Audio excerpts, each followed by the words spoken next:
We're on a quest, a sacred journey, if you will, to discover what makes challah great. When we're debating history's greatest challahs, what are we really talking about?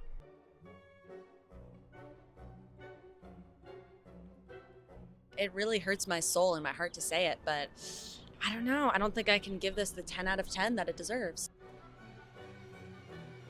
The fact that I picked it up and it left so much residue and crumb on my fingers. Show the camera.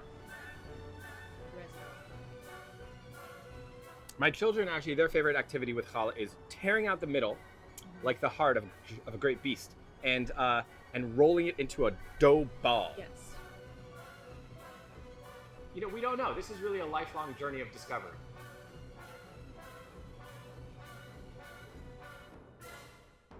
I think that this is my favorite challah so far.